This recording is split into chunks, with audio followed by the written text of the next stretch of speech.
Okay, I guess we'll cover the jailbreak and the whole, is iOS, as we wrap up, is iOS behind?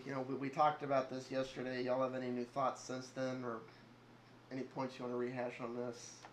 I it's a heated issue. Anyways, who wants to go first? I was I being think too politically correct last time. Don't be politically correct. Let James go Fine. first. I'm gonna just say this straight out. Android is better. It's Oh, you're not pro Linux at just all. entirely because you can custom fit it to yourself. At least more so than the iPhone. Okay. Anyways, this before I rehash. What were you gonna say, James? I was gonna say, we talked about this yesterday that pretty much all the new features on the iPhone were already features of Android. So or other OSs. It's like every yeah. There's a lot of Android features that were features of other phone operating systems. But the point of what I'm saying is that it's not new features for them, and a lot of them they're acting like it's new features, and they're not. I think the only one that Apple even acknowledges came from Android is multitasking. And they don't say it came from Android. They're like, we may not have been first, but we think we've done it best. Like in every other feature, they just act like they invented it. Yeah. It And that's something that I really don't like about Apple. They put so much. Apple just attacks every other company so much for stealing from them, and when they take other, features from other devices, they always act like they invented it. Well, it's if we're honest, the Apple of the day started by taking somebody else's work and building on top of it. That is where the Apple of today came from. I'm sorry they don't like their roots, but their roots are what their roots are. Now, we should make one thing clear before we get into this. We're not saying Apple took the camera and video chat from Android. That's something that, as far as the Android side, is entirely taken care of by Skype, which is bringing video chat to Android later this year, supposedly around Christmas. And supposedly when they do that, although this isn't 100% confirmed yet, Verizon is going to lose the Skype exclusive for Android, which means it will be on other carriers' Android devices, there'll be true competition for that. But Nokia's been doing video chat for how many years now? I think almost a decade. It's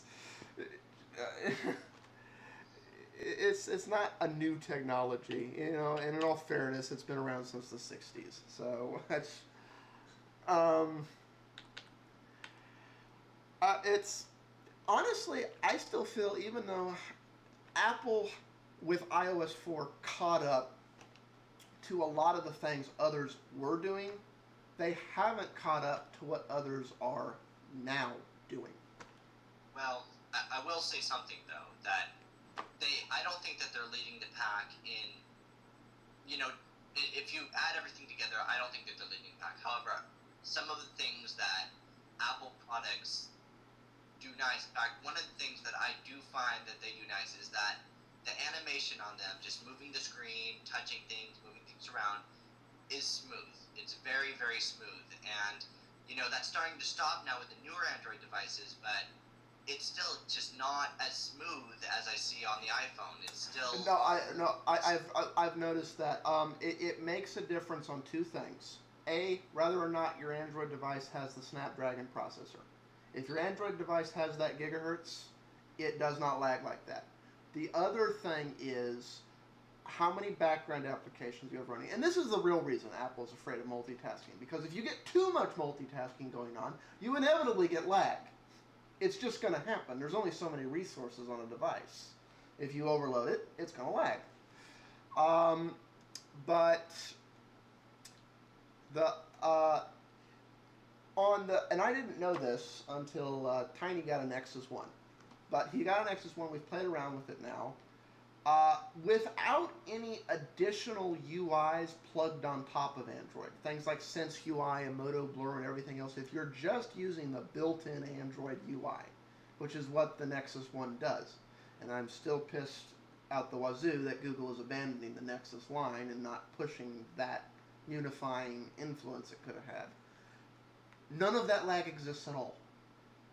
Even if you were doing multitasking out the wazoo. It's caused by inefficiencies between the third-party UI and the operating system, which is one of those. It's like there's pros and cons to that. There's arguments to make both ways on that, but it's one of those things. It's not so much an Android issue as maybe the person who made that extra additional UI didn't optimize it as much as they should have.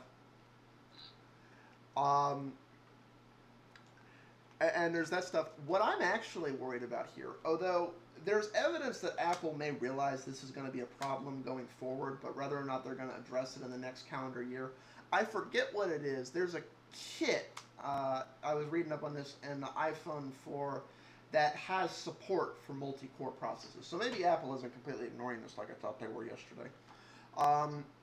But the next generation in the Snapdragon line CPU that's coming out is supposed to be 1.4 gigahertz, and it's supposed to be a true dual-core CPU. And it's supposed to be efficient enough with the power that it won't adversely affect battery life too much on a mobile device. Which would mean, yeah, the iPhone finally has the gigahertz processor. It's joined all the Android devices and a few Windows 7 devices. I mean, not Windows 7, what is it? I can't even remember which version.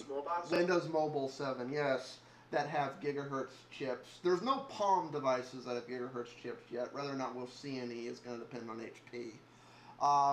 But it's joined the pack of devices with gigahertz chips. Great. You, after 8 months, have come to the level that everyone else is at. You didn't pass it, you just came up to it. And now the bar is fixing to jump to the equivalent of up to 2.8 gigahertz of processing power, almost triple.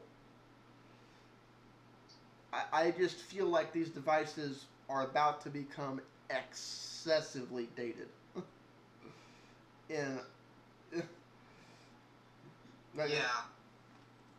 is hard to compete against so many manufacturers coming out with these new devices so often. Well, and it's not even like it would be hard for Apple to do that. Apple went and designed the A4 chip themselves, and they have to know these processors are on the way.